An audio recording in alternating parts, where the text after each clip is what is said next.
चलिए दोस्तों, आज के इस वीडियो में हम लोग क्लास 12 के हिंदी के काव्य खंड के 5वें चैप्टर जिसका नाम है कवित, जिसके लेखक है भूषण जी। ठीक है ना। तो इस कविता को हम लोग बेटर ढंग से समझने की कोशिश करेंगे आज के इस वीडियो में।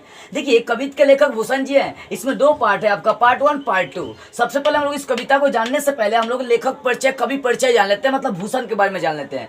देखिए, भूषण का जन्म 1613 ईस्वी में हुआ। इनका वास्तविक नाम क्या था? तो इनका वास्तविक नाम मतलब इनका रियल में जो नाम था वो था घनश्याम। क्या था? घनश्याम। क्या नाम था भूषण का? घनश्याम। ठीक है ना। ये भूषण जो था ना, उनके एक उपाधि मिला था। मतलब उपाधि का मतलब क्या? उनका एक उपनाम मिला था। ठीक है ना। तो भूषण का मतलब भूषण क्या एक उपनाम है, लेकिन इनका रियल में नाम घनश्याम था। ठीक है।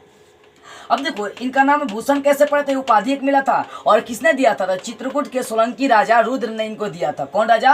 रुद्र नाम के एक राजा थे। कहाँ के? चित्रकूट के सोलंकी राजा थे।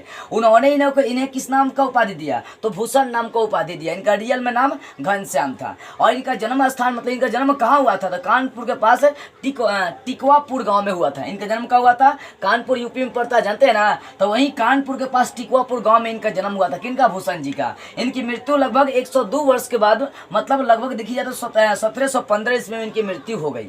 इनकी रचनाओं की यदि बात करते हैं तो इनकी 3 सबसे प्रसिद्ध रचनाएं रही। शिवराज भूषण, उसके बाद है शिवा बावनी, और तीसरा छत्रसाल। मतलब इनकी रचनाएं 3 को बहुत फेमस रही। कौन कौन? शिवराज भूषण, शिवा बावनी और छत्रसाल। ये तीनों रचनाएं इनकी बहुत फेमस रही। ठीक है ना। तो जो भूषण थे वो जानते हैं वीर रस के कवि थे। मतलब ये श्रृंगार रस से संबंधित काम करते थे। ये रीति काल के कवि थे, लेकिन रीति काल में देखी जाए तो ये वीर धारा के या वीर रस के कवि थे। मतलब वीरताओं से संबंधित ये चर्चा बहुत ज्यादा करते थे। तो क्वेश्चन करता भी है कि जो भूषण जी थे वो रीति काल के किस धारा के कवि थे? तो लिखना है कि श्रृंगार धारा और वीर धारा के कवि थे। वीर रस के धारा के ये कवि माने जाते थे। ठीक है ना। अब देखो, तो ये आपका लेखक परिचय रहा। जरा हम लोग जानते हैं, जो लेखक परिचय आपका खत्म हो गया भूषण। और भूषण के द्वारा जो चैप्टर लिखा गया कवित, ये 2 भागों में बटा, कवित 1 और कवित 2। मतलब 2 भागों में इस चैप्टर को हम लोग क्लियर करेंगे। अब देखिए, पहला भाग में भूषण जी कहते हैं, देखो इसमें क्या है, सबसे पहली बात है इसमें शिवाजी की चर्चा की गई है। छत्रसाल शिवाजी का आप नाम सुने होंगे। उनकी चर्चा की गई कि शिवाजी एक ऐसे मतलब योद्धा रहे जो कभी पीछे मुड़कर नहीं देखे, बल्कि सभी का पसीना छुड़ा दिए। मतलब सभी पर क्या हो गए? ये भारी पड़ गए। यानी शेरों के जैसा इनका गर्जन था। इनकी तलवार जो थी ना, एक देखी जाए तो सूर्य की किरणों की तरफ प्रलयकारी थी। किनकी? शिवाजी की इसमें चर्चा की गई है। और ये सारी कविताएं शिवाजी पर ही लिखी गई है, इसलिए सारी बातें ध्यान से समझेंगे। पहली जो पंक्ति है वो है इंद्रजीमी। देखिए ध्यान दीजिए, इंद्रजीमी जम पर 12 ज्यो अम्ब पर। ध्यान दीजिएगा कि कह रहे हैं कि इंद्र का जम का मतलब यमराज कैसे? यमराज, जम यमराज। तो इंद्र का किस पर मतलब अधिकार है? जम पर, यमराज पर अधिकार है। इंद्र को मतलब मार नहीं सकता यमराज। ठीक है ना। तो जिस प्रकार इंद्र का यमराज पर अधिकार है 12 ज्यो अम्ब पर। देखो 12 ज्यो अम्ब पर, तो यहाँ पर है 12 ज्यो अम्ब पर। तो 12 का मतलब क्या होता है? 12 का मतलब होता है समुद्र की अग्नि। ठीक है ना। दावानल का मतलब होता है जंगलों की अग्नि कह सकते हैं। ठीक है, वही है कि 12 ज्यो अम्ब पर। तो इसका मतलब हो गया कि समुद्र की अग्नि। अम्ब का मतलब होता है जल। ठीक है ना, पानी। तो जिस प्रकार समुद्र की अग्नि का अधिकार किस पर होता है? जल पर होता है। मतलब उस पर वो अपना अधिकार जमाए रहता है। रावण संदर्भ पर रघुकुल राज है, और रावण के संदर्भ में रघुकुल राज, जिसको राम जी कहते हैं, राम जी का अधिकार है।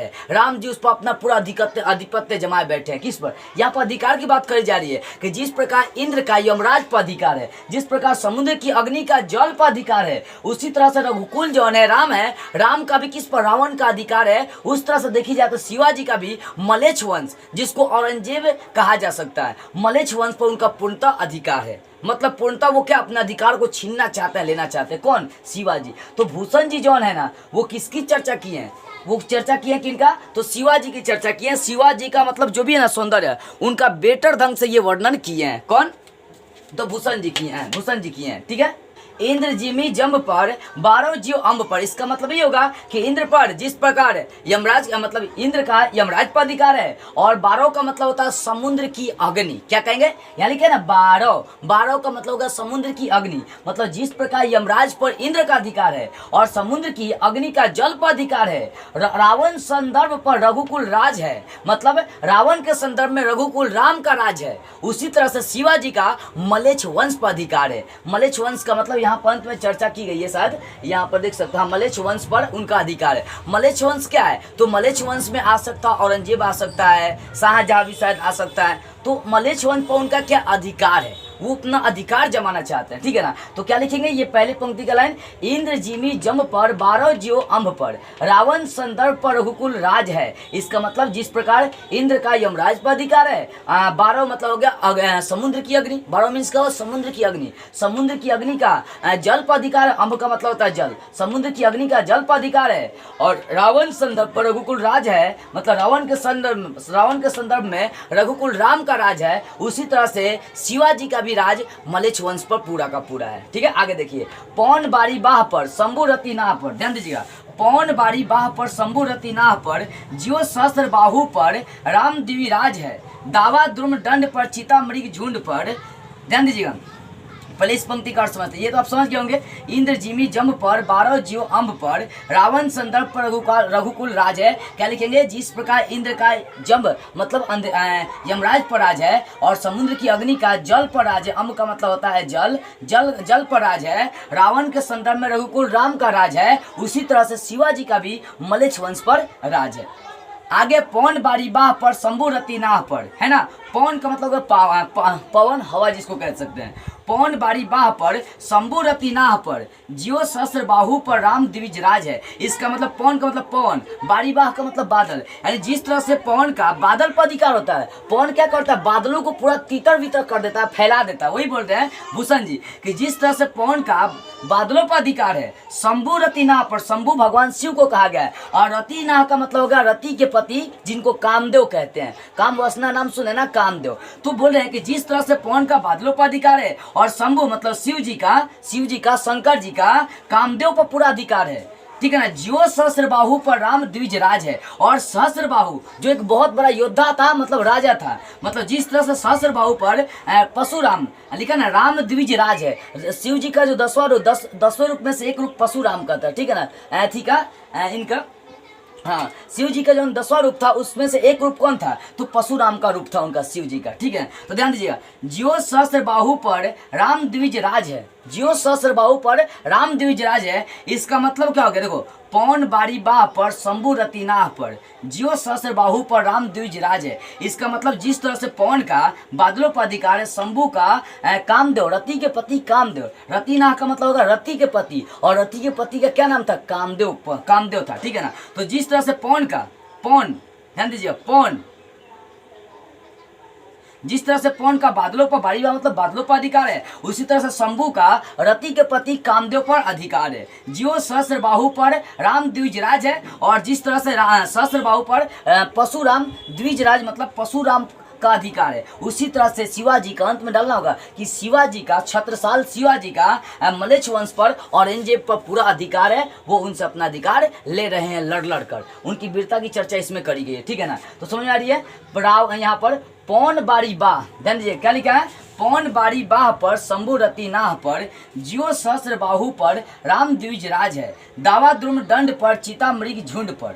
यहाँ पर ध्यान, इस लाइन का अर्थ समझ रहे हैं। तो जिस तरह से पवन बादलों पर अपना अधिकार बनाए बैठा है, शंभु रति के पति कामदेव पर अधिकार बनाए बैठे हैं, जिस तरह से सहस्त्र बाहु पर परशुराम का अधिकार है, उसी तरह से शिवाजी का मलेच्छ वंश पर अधिकार है। आगे देखिए, इसमें देखिए, दावा द्रुम दंड पर चिता मृग झुंड पर भूषण विटुंड पर जैसे मृग राज है। क्या है, दावा द्रुम दंड पर चिता मृग झुंड पर भूषण विटुंड पर जैसे मृग राज है। यहाँ पर कह रहे दावा का मतलब क्या हो गया, जंगलों की अग्नि, चाहे पेड़ पौधों की अग्नि, ठीक है ना, जो जंगलों में अग्नि लगती है। तो कहने की जो जंगलों में अग्नि होती है वो द्रुम दंड मतलब वृक्ष की लताओं, चाहे वृक्ष के पेड़ पौधे टहनियों को क्या करती है, जला देती है। मतलब जिस तरह से जंगल के अग्नि का पेड़ पौधों के डालियों चाहे लताओं पर पूरा अधिकार होता है, उसी तरह से चीता मृग झुंड पर, चीता का मृग झुंडों पर अधिकार होता है। जहाँ मृग झुंड होता है वहाँ पर चीता चला जाए तो सारा मृग का जो झुंड होता है तीतर बीतर फैल जाता है पूरी तरह से। वही है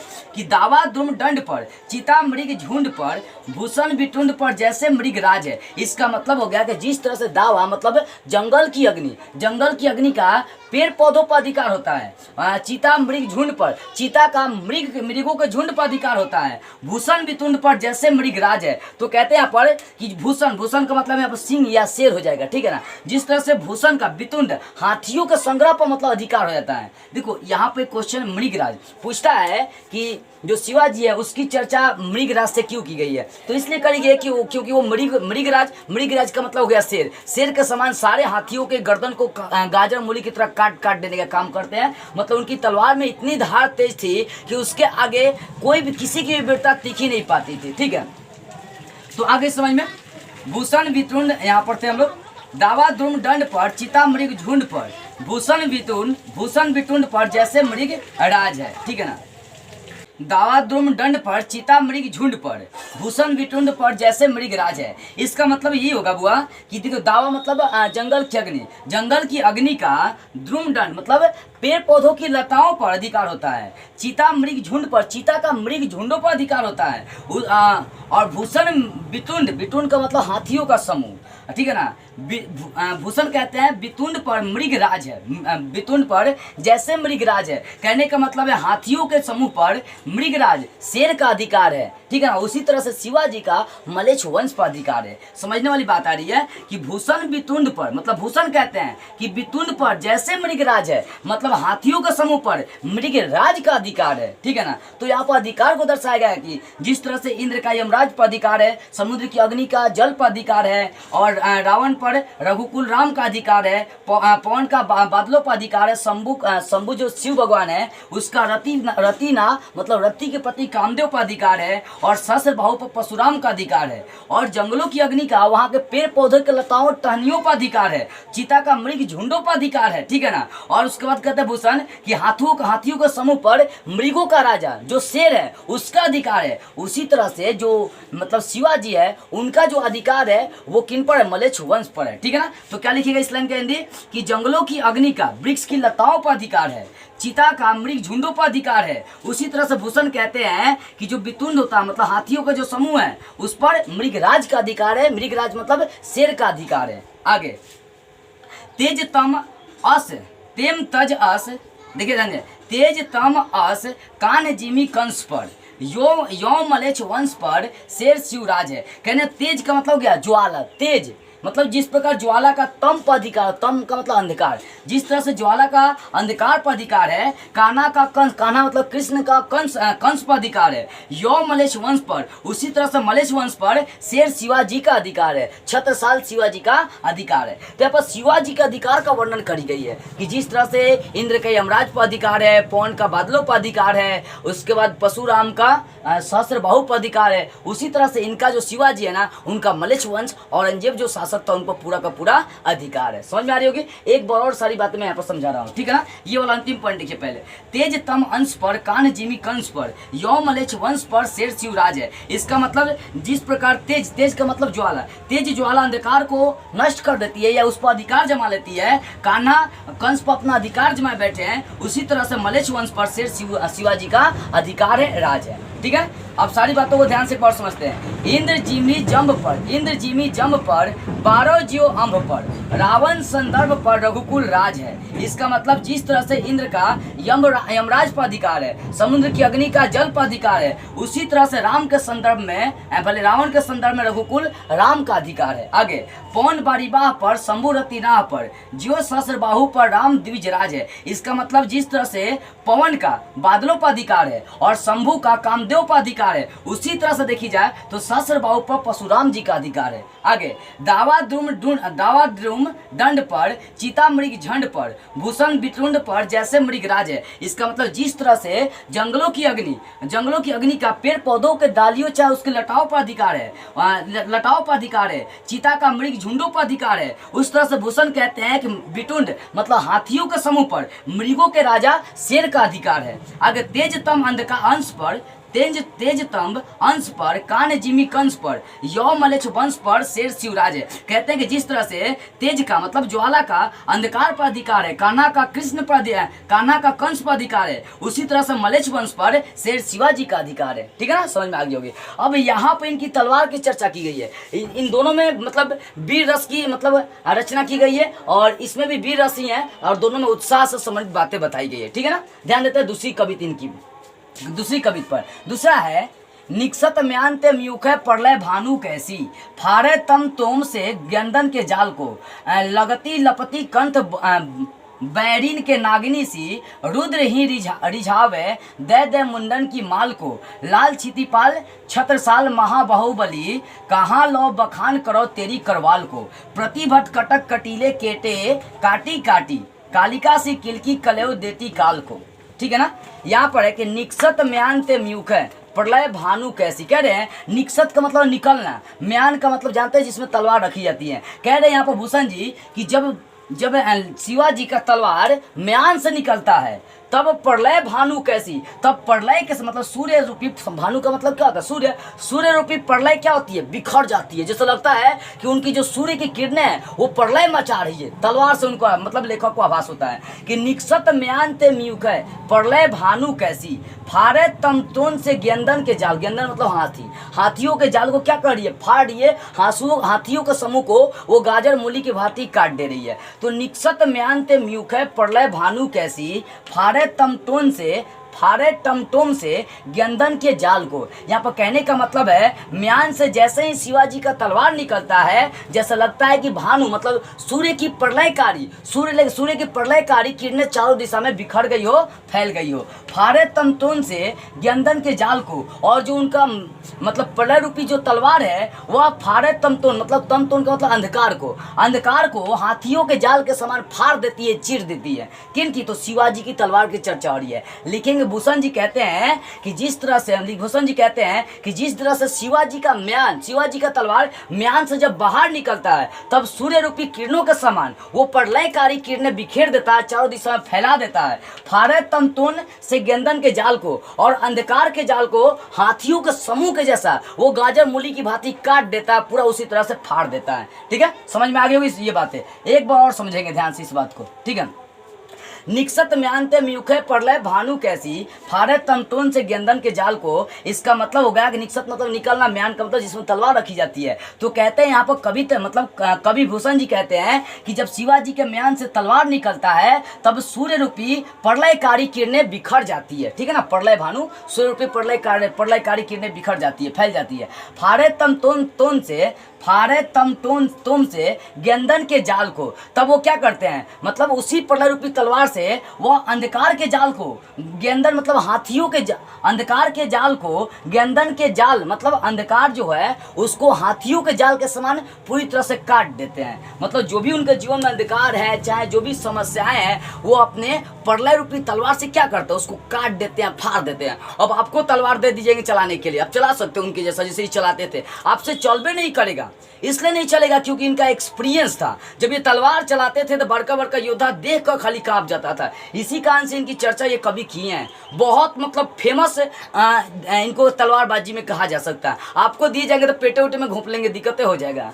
तो वही बात यहाँ पर है। ये देखो कि निक्षत म्यानते म्यूखे प्रलय भानु कैसी, फारे तमतोन से गेंदन के जाल को, गेंदन मतलब हाथियों के जाल को वो अंधकार की भांति फाड़ देते हैं। ठीक है ना, तो निक्षत लिखेंगे कि जब शिवाजी का तलवार म्यान से निकलता है तब वो सूर्य के प्रलयकारी किरणों के समान बिखर जाता है और अंधकार को हाथियों के जाल के समान फाड़ देता है। आगे देखिए, लागती लपकी कंठ बैरिन के नागिनी सी, रुद्र ही रिझावे दे मुंडन की माल को। इस बात को हम लोग ध्यान सब समझते हैं। ठीक है ना, देखिए कहते हैं लागती लपकी कंठ बौरीन के नागिन सी, मतलब जिस तरह से कह रहे लेखक कि लेखक का जो तलवार है मतलब जो शिवाजी का तलवार है वो नागिन के दुश्मन के जैसा क्या होता है, गर्दन में जाकर लिपट जाता है। जैसे क्या होता है, मान लीजिए कि नागिन का कोई दुश्मन हो गया तो गर्दन में जाकर लिपक का फोंस से ना मार देता है, मर जाएगा। जब नाग डसेगा तो उसका भी बहुत सारा उपाय बन चुका है। एक मैं वीडियो बहुत ही जल्द बनाने वाला हूँ कि जब किसी आदमी को नाग डस ले तो कैसे बचा जा सकता है सिंपली तरीका से।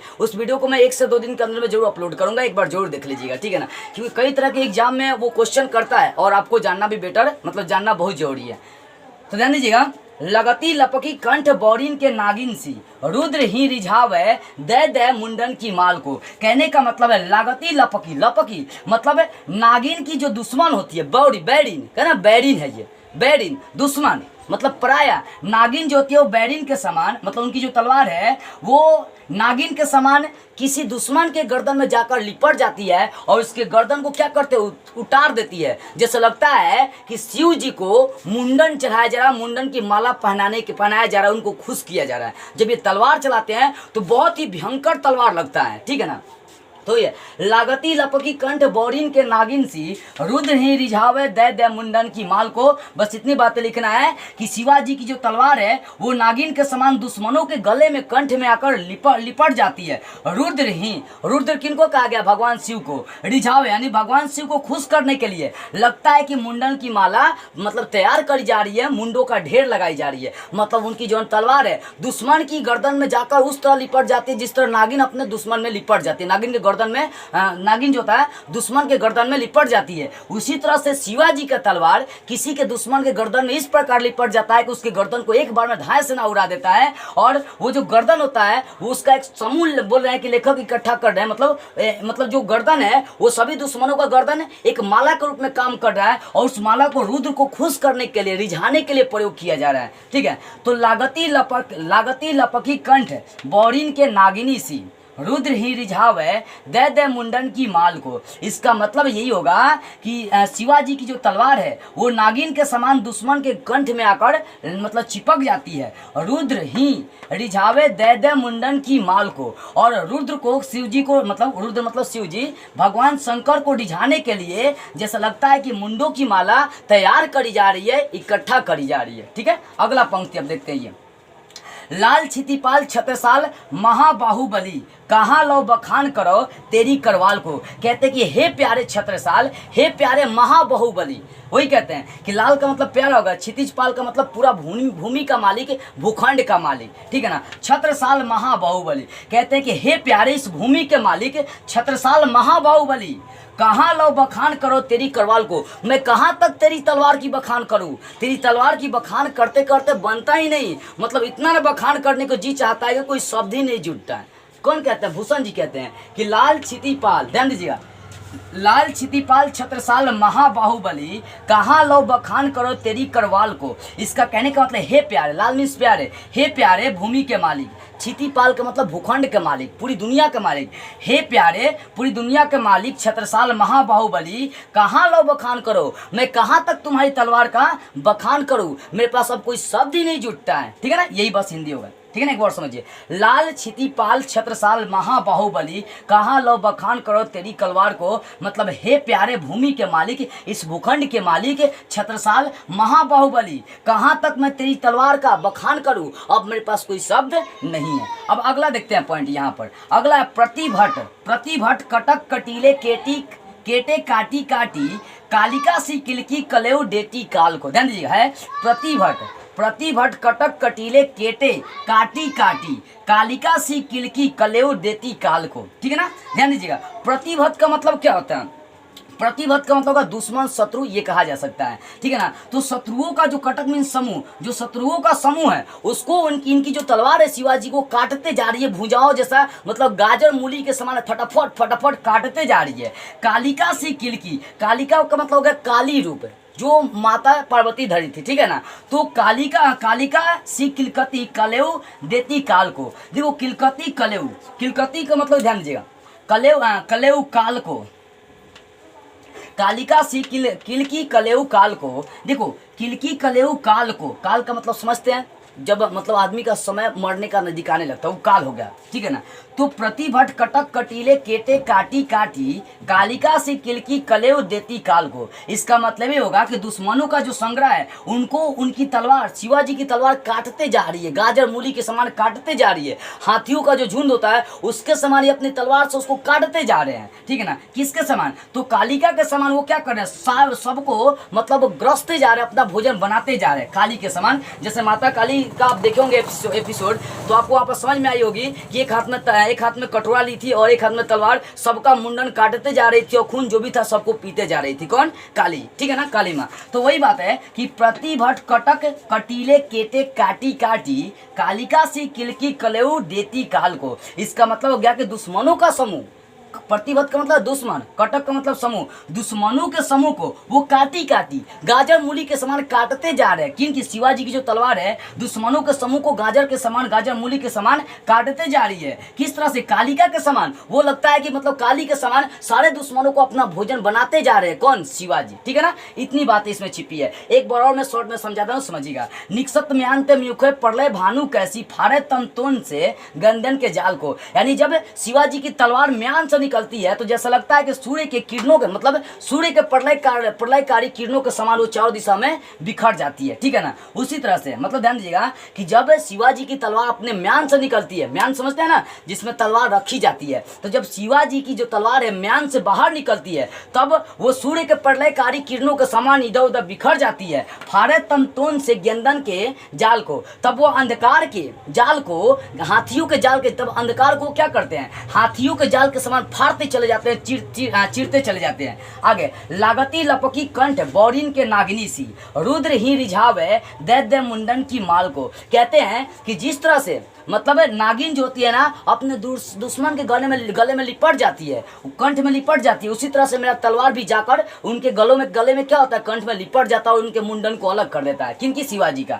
वही है, लागती लपकी कंठ बौरीन के नागिन सी रुद्र ही रिझावे दैत्य मुंडन की माल को। इसका मतलब यही होगा कि जो शिवाजी का जो तलवार है वो नागिन के समान दुश्मनों के कंठ में जाकर लिपट जाती है। रुद्र ही रिझावे दैत्य मुंडन की माल को। लगता है कि रुद्र को खुश करने के लिए, शिव को खुश करने के लिए एक मुंडन का मतलब सिर का माला बनाया जा रहा है। किनको? शिव को खुश करने के लिए। आगे देखिए, लाल छितिपाल छत्रसाल महाबाहुबली कहाँ लो बखान करो तेरी करवाल को। कहते हैं कि हे प्यारे, मतलब लाल का मतलब प्यारे, हे प्यारे भूमि के मालिक छत्रसाल महाबाहुबली, कहाँ तक मैं तेरी तलवार का बखान करूं? मेरे पास तो अब शब्द ही नहीं बचा है। आगे, प्रतिभट कटक कटीले केटे काटी काटी कालिका से किलकी कलेव देती काल को। इसका मतलब हो गया प्रतिभट मतलब दुश्मन, दुश्मनों के संग्रह को, चाहे दुश्मनों के समूह को, कहते हैं दुश्मनों के समूह को उनकी तलवार काटते जा रही है। जैसे कालिका के समान, काली मतलब काली माँ के समान, काली का मतलब काली, ठीक है ना, तो काली माँ के समान वो सारे दुश्मनों को अपने मतलब चपेट में लाते जा रहे हैं, अपने उनको भोजन बनाते जा रहे हैं। ठीक है ना, वही है कि दुश्मनों का जो समूह है उसको काटते जा रहे हैं अपने तलवार से, और उसके बाद क्या कर रहे हैं? मतलब काली माँ के समान सारे दुश्मनों को अपना भोजन बनाते जा रहे हैं, उनको ग्रसते जा रहे हैं। ठीक है ना, तो इस तरह से कवि चैप्टर जो आपका है भूषण जी का वो पूरा का पूरा क्लियर हो गया। आई होप ये सारी बातें आपको समझ में आ रही होगी। ठीक है ना, तो बस आज की इस वीडियो में इतना ही। अगले वीडियो में इस चैप्टर के प्रश्न उत्तर को सॉल्व करते हुए हम लोग फिर मिलेंगे।